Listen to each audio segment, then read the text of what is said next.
Olá, pessoal! Sejam bem-vindos a mais uma aula de Geografia. Sou a professora Marluce Furtado e o tema da nossa aula de hoje é continuação da nossa última aula falando sobre urbanização, o espaço no mundo e as cidades brasileiras. Vamos aos nossos objetivos da aula de hoje? Bom, os objetivos da nossa aula hoje é analisar os fatores atrativos e repulsivos que historicamente condicionaram o processo de urbanização no Brasil, compreender as transformações territoriais promovidas pelo surgimento de novos municípios no Brasil, identificar os processos e as dinâmicas constituidoras dos espaços urbanos brasileiros. Então, pessoal, a nossa aula de hoje, ela vai dar continuidade ao processo de urbanização. Então, revisando rapidinho, você se lembra o que é processo de urbanização? Processo de urbanização é quando você tem um número maior de pessoas vivendo na área urbana do que na área rural. Então, esse processo, no Brasil, ele vai ter um período específico. Você se lembra? Na última aula também nós falamos isso. O processo de urbanização não ocorre ao mesmo tempo em todos os lugares, porque depende de algumas condições históricas para que isso possa ocorrer. Observe o slide a seguir.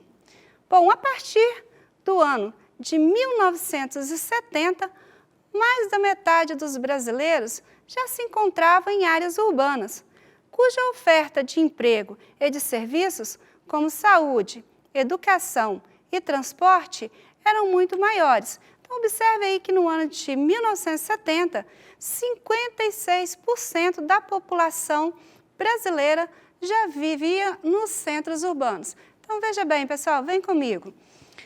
Olha bem, o processo, então, de urbanização brasileira, ela é extremamente recente, né? Segunda metade do século XX. Que condições históricas foram responsáveis por esse processo de urbanização no Brasil? Principalmente o processo de industrialização. O processo de industrialização no Brasil, ele vai iniciar no final do século XIX, início aí do século XX, quando o Brasil começa a modificar a sua estrutura agrária. Já depois da Segunda Guerra Mundial, o Brasil se vê, né, num dilema de crescimento econômico e industrial muito grande, o que vai atrair muitas pessoas da área rural para a área urbana. Claro que esse crescimento ele também não vai ocorrer no Brasil em todas as regiões ao mesmo tempo. Vamos observar no slide a seguir como isso ocorre? Então, olha bem, no ano de 1940, o Brasil tinha 1.574 municípios. Já no ano de 2015, o Brasil já contava com 5.570 municípios. Vem comigo, pessoal. Observa que o período, né, entre esses dois pontos aí, de 1940 e 2015, vai fazer uma grande diferença no espaço regional brasileiro? Observa novamente o slide. Olha como você vê o ano de 2015. Uma distribuição de municípios, mas no interior. Enquanto, né, que em 1940 se concentrava mais no litoral. Vem comigo, pessoal. Vamos aí. Por que será que isso acontecia? Claro, né, o Brasil, historicamente, começou a ser colonizado pelo litoral. Então, as primeiras vilas, as primeiras áreas urbanas ocorrem também no litoral. Mas o que vai dar um destaque bem, vamos dizer assim, importante para a área urbana no litoral é seu ponto de ligação. O Brasil sempre foi um país que tem uma economia de exportação. E a exportação, claro, precisa de portos. E portos se encontram no litoral. Então, as cidades que têm essa estrutura portuária são cidades que vão ter um potencial de crescimento maior. Então, claro, não é todas as cidades do litoral que têm essa estrutura portuária, mas, de certa forma, são as que facilitam maior integração entre si. Outro fator importante do crescimento das cidades brasileiras está relacionado à questão das rodovias. Tá? A malha viária brasileira, ela começa a se expandir para o interior já, né, no finalzinho do século XX. Então, vamos dizer que a construção de Brasília foi o pontapé inicial para que há uma integração maior entre as cidades brasileiras e, com isso, nós vamos ter também um maior crescimento dessas cidades. Bom, agora eu vou te fazer uma pergunta. Você acha que o Brasil seguiu os mesmos critérios de crescimento urbano dos demais países? Bom, existem algumas variáveis básicas para considerar um espaço urbano. Na maioria dos países, tanto desenvolvido como em desenvolvimento, a classificação de aglomeração humana como zona urbana ou cidade costuma considerar algumas variáveis básicas como densidade demográfica, número de habitantes, existência de equipamentos urbanos, comércio variado, escolas, atendimento médico, correios e serviços bancários. Então, veja bem, pessoal, se você olhar para a sua cidade, você considera que a sua cidade é uma área, né, com grande densidade demográfica? Você considera que a sua cidade tem todas as estruturas de uma cidade, como escola, hospitais, correios, né, toda essa estrutura urbana? Possivelmente você vai dizer alguns que sim e outros que não. Então, por que essas cidades são consideradas cidades, áreas urbanas no Brasil? Uma característica bem interessante. No Brasil, o IBGE considera população urbana as pessoas que residem no interior do perímetro urbano de cada município e a população rural as que residem fora desse perímetro. Eu quero que vocês prestem atenção nessa palavrinha, perímetro. Volta para mim. Tá, se eu te fizer uma pergunta, você sabe aonde começa o seu município e termina o seu município? Você sabe qual é a área de limite entre a área urbana e a área rural? Você pode pensar assim, é fácil, professor, é só eu ver que está chegando na cidade é a área urbana. E se eu chegar no campo, é área rural, ou seja, está visível no espaço o que é urbano, o que é rural. Pois bem, não necessariamente nós vamos seguir essa lógica, porque o perímetro urbano, ele é definido pelo município. Uma legislação municipal define o que é perímetro urbano de perímetro rural. Acompanhe o slide para a gente continuar observando isso. Veja alguns países que foram selecionados, quais são os critérios que eles utilizam para considerar uma área urbana. Por exemplo, a Argentina, ela observa o tamanho da população. Na Austrália, densidade demográfica, oferta de serviço e aglomeração de habitações. A Bolívia, tamanho da população.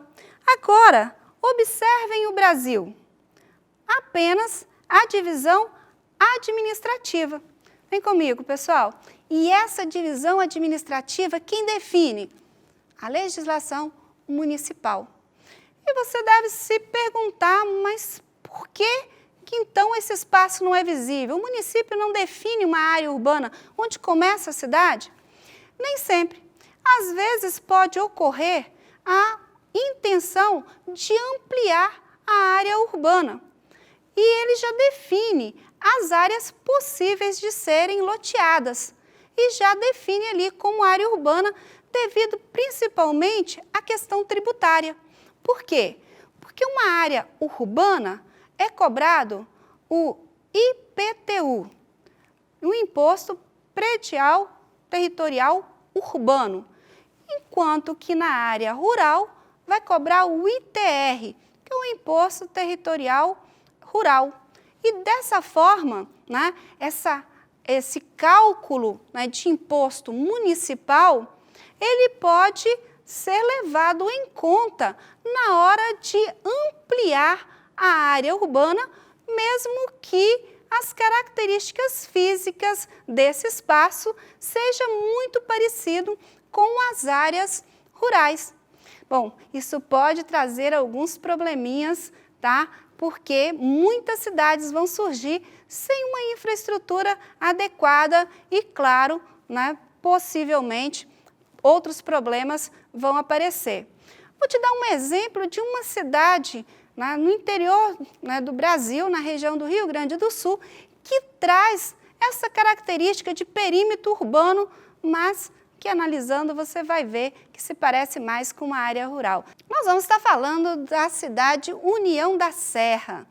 O município de União da Serra, no Rio Grande do Sul, tem uma população estimada em 2020 de 1.118 habitantes, segundo dados do IBGE. Esse dado eu coletei essa semana no IBGE, porque esse número era um pouquinho maior, né? Era de 1.900 habitantes. Significa que o número de habitantes reduziu, né? Aí você se pergunta, por que reduziu?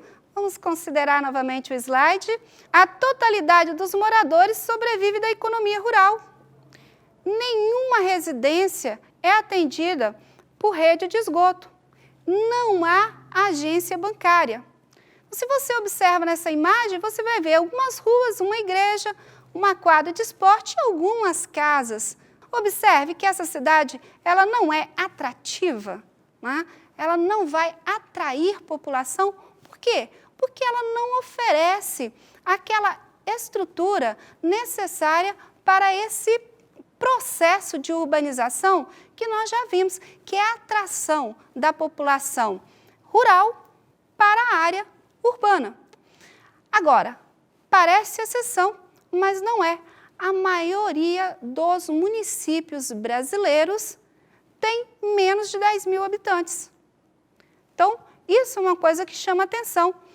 E como esses municípios sobrevivem, já que eles não têm aí essa estrutura, principalmente de equipamentos públicos, para manter a sua população? Só é possível graças à rede de ligação urbana que se tem com outras cidades. Observe o slide a seguir. Então, o próximo slide vai mostrar, né, uma rede urbana brasileira no ano de 2007. Segundo o IBGE, as regiões de influência das cidades brasileiras são delimitadas principalmente pelo fluxo de consumidores que utilizam o comércio e os serviços públicos e privados no interior da rede urbana. Então, vem comigo, pessoal. O que significa isso? Eu posso até viver numa cidade pequena, tá?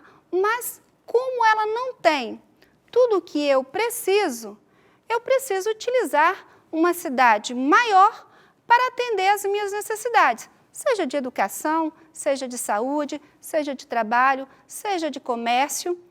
Mas eu só consigo fazer isso se eu tiver uma rede de ligação entre essas cidades.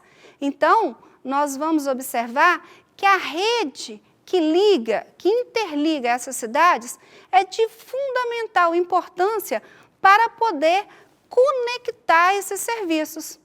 E, claro, nós vamos criar dessa forma algumas redes de influência. Essas redes de influência vamos exemplificar no próximo slide. Então, pessoal, essa ligação entre as cidades, né, depende dessa malha viária, que interligou os grandes centros urbanos às cidades de porte médio e pequenos, e o que promoveu um crescimento populacional dessas regiões. Por não possuírem um plano diretor urbano, o que significa isso? O plano diretor é uma estrutura, uma legislação que define uma estrutura básica para as cidades. Ou seja, ela define a organização de uma cidade. Só que no Brasil, essa legislação ela só é obrigatória em cidades com mais de 20 mil habitantes. Só é obrigatório para cidades com mais de 20 mil habitantes. Dessa forma, então, os problemas relacionados à violência, locomoção, lixo, dentre outros, aumentam consideravelmente nas cidades que não têm esse plano diretor urbano. Então, veja bem, vamos pensar o seguinte, uma cidade, ela não nasce com 20 mil habitantes. A maior parte das cidades brasileiras nasceram com pequenas vilas, que depois foram se tornando maior até se tornar independente e tornar-se um município. Dessa forma, muitas das suas estruturas centrais, principalmente no que se refere às suas vias de transporte, se mantêm muito próxima àquela original. E, claro, com o aumento do fluxo de pessoas, essas malhas viárias nem sempre atendem à necessidade da população, criando alguns problemas muito sérios, porque fica extremamente difícil você organizar um centro urbano depois que ele já está estabelecido, porque você depende, por exemplo, de mudanças na área das quadras da cidade, na questão da iluminação, a rede de esgoto, a questão do aumento das vias de transporte e muitas vezes até criar no entorno dessas regiões urbanas uma saída secundária para o fluxo de pessoas, já que as cidades estão interconectadas, muitas pequenas cidades, né, vão ter um fluxo que ela não suporta, então precisaria até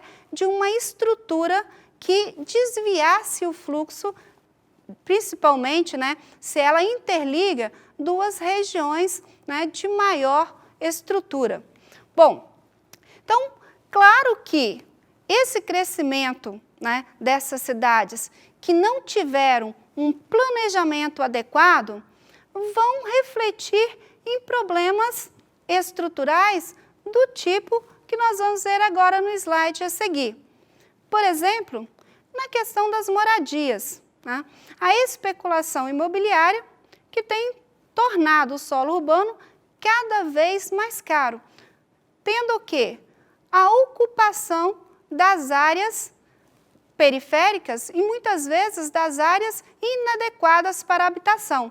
Veja bem, um problema extremamente sério para o crescimento dessas cidades que não tiveram um planejamento de estrutura, né, do crescimento das áreas residenciais. Muitas avançam para áreas que não poderiam ser habitadas, como região altas, né, de morro, regiões que muitas vezes são susceptíveis a desmoronamento, devido principalmente à retirada da vegetação. Sem falar na dificuldade que têm os agentes públicos de levar um mínimo de qualidade de vida para essa população, como o saneamento básico, a coleta de lixo e também a questão das vias, né, das estradas que vão interligar essas áreas periféricas às áreas centrais. Continuando no slide, outro problema, inundações, tá?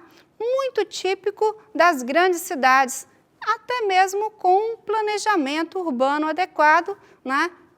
O programa, né, de estruturação das cidades, e ela é provocada por um aspecto bem, né, comum às grandes áreas, os grandes centros, a impermeabilização cada vez maior e, claro, o descarte do lixo de forma inadequada. Vem comigo, pessoal. Dois problemas sérios. Primeiro, a impermeabilização dos solos. Por quê? Porque essas áreas urbanas muitas vezes não consideram áreas para absorver águas das chuvas. Canalização dessas águas, principalmente, né, para atender a demanda de consumo hídrico, vai canalizar rios. E isso vai fazer com que, em períodos de chuva, essa água acabe transbordando. E, claro, o lixo muitas vezes também tem um papel importante, porque vai obstruir as redes coletoras. E aí, essa inundação acaba atingindo muitas pessoas. Mas não são só esses os problemas. Continuamos ainda com um problema extremamente sério, que é o de locomoção. Segue o slide. O trânsito.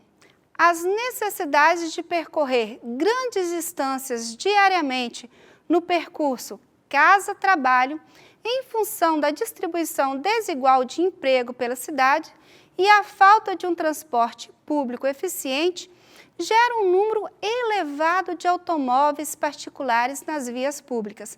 Vem comigo, pessoal. Olha bem, você possivelmente, se mora num grande centro urbano, sabe muito bem que na parte da manhã, entre 6 e 8 horas, e entre 5 e 7 horas da noite, você vai ter um conflito muito grande no trânsito de pessoas querendo ou chegar no serviço rápido na parte da manhã ou retornar para casa à noite. Isso porque essas pessoas não moram próximo ao trabalho. Por quê?